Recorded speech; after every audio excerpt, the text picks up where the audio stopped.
See, the thing about living in the motorhome inside the shop is every day I look out that window and I can see this truck, which is actually pretty cool, except for the last month, there's been more truck on the floor and in boxes than on the frame.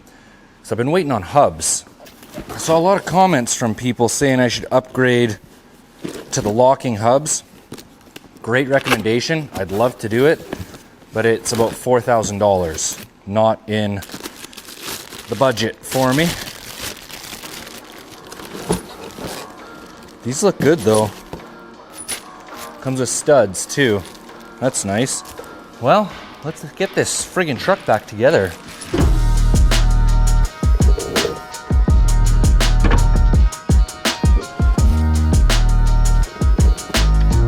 Don't forget, these bearing caps have to go in exactly how they came out. Torque spec is 85 foot-pounds.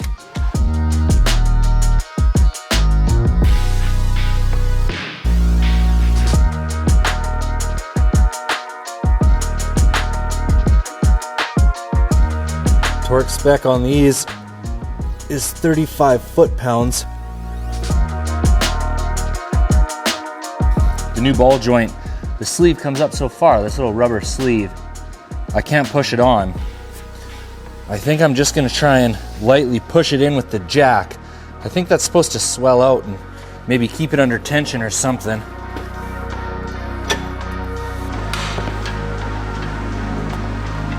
All right.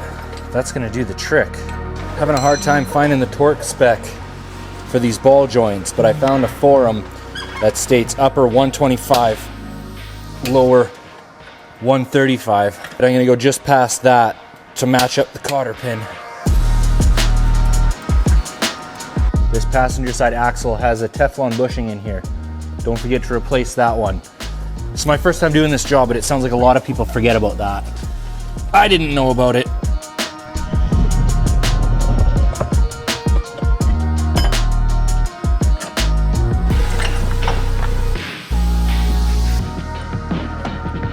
Let me tell you guys, this front axle has thoroughly tested my patience. It's going back together nicely. I thought I had all my parts, but putting the four-wheel drive actuator back on, this is a vacuum actuator. It slides back and forth and pulls the collar over to lock the intermediate shaft and the axle shaft. The collar rides on two little plastic tabs right here and here. This one's broken off. Probably not an absolutely critical piece, but after all the work that's gone into this front end, I want it to go back together 100%. So I've ordered one, but it's 3 days out. At least I can continue with the rest of the truck, or at least the rest of the front end. But the axle will be sitting incomplete.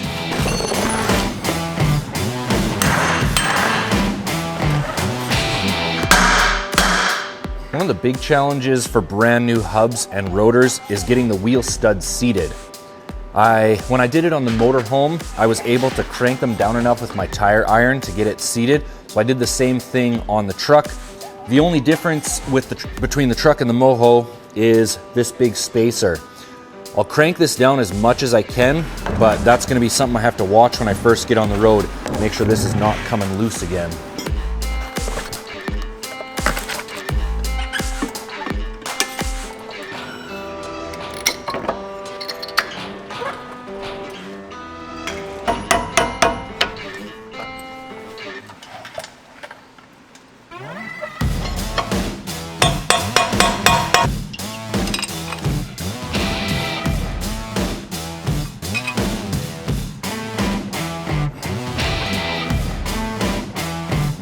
Using this method, I can guarantee with certainty this is never coming off. At this point, I'm actually concerned if I ever have to take it off. But that's one side done without too much difficulty. Let's get cracking on the other side.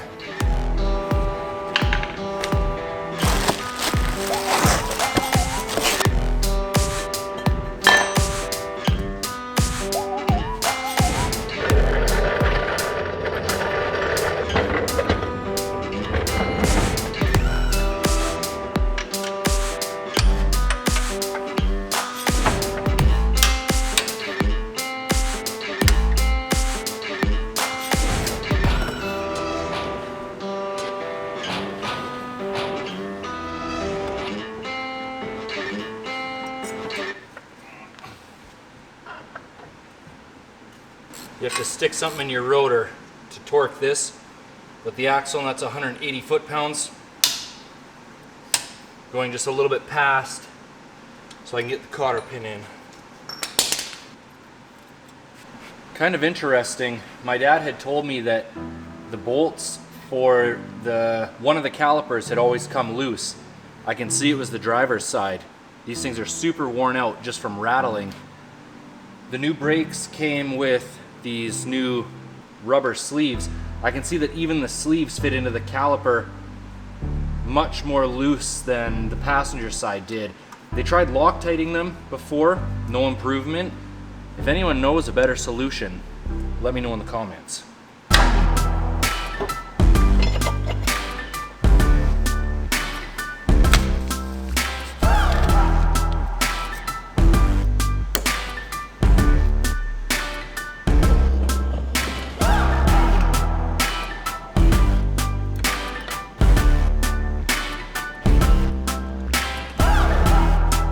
Do you guys remember the day I took this truck for a drive and I commented about how terrible the front end was?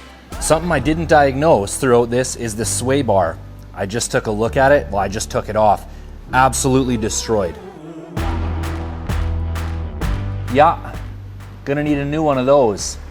Since I'm putting brand new overload leafs on the back as well as airbags, I've been recommended to try running with the front sway bar off. So that leaves our front end rebuild almost complete with the exception of the steering. So let's get cracking on it.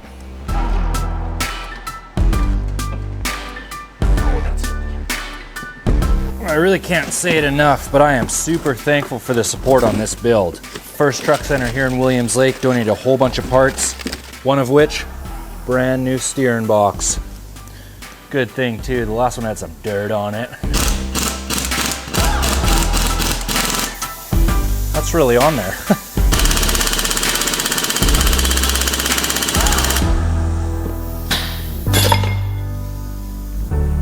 I have the pitman arm on this new gearbox. It's ready to be installed. I'm not going to tighten this down because I've taken your guys' advice and I've ordered a steering box stabilizer bracket for the truck. It's going to come with a different nut than this one, but it won't be here for about a week and a half, so this will at least allow me to get the rest of the steering components on.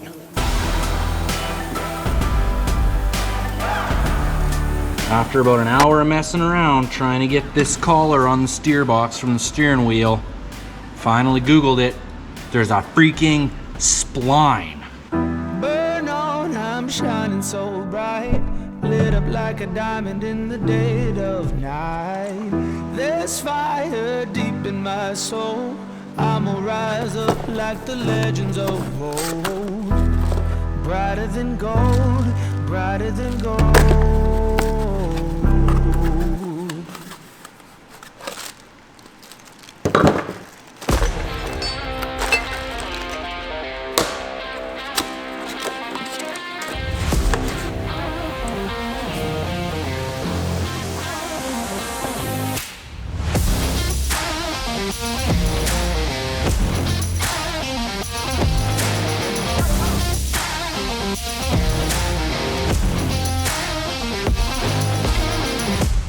Well, I have things mostly together and a close enough length that at least I can drive into town for a wheel alignment. What I've learned is the collars have 50% backwards thread. That makes sense now looking at it. What I've forgotten is how to put it back together. And staring at it for the last 20 minutes has not helped much, so I'm just gonna start putting things in holes until it feels right. Hasn't let me down before.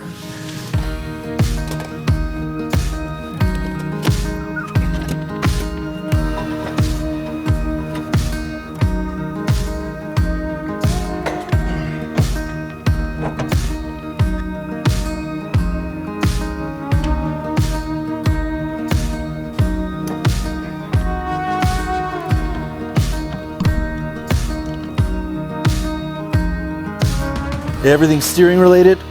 I torqued to 45 foot-pounds and then the cotter pin, except for your steering box where the pitman arm goes on, 185 foot-pounds. I won't be doing that until my bracket comes in.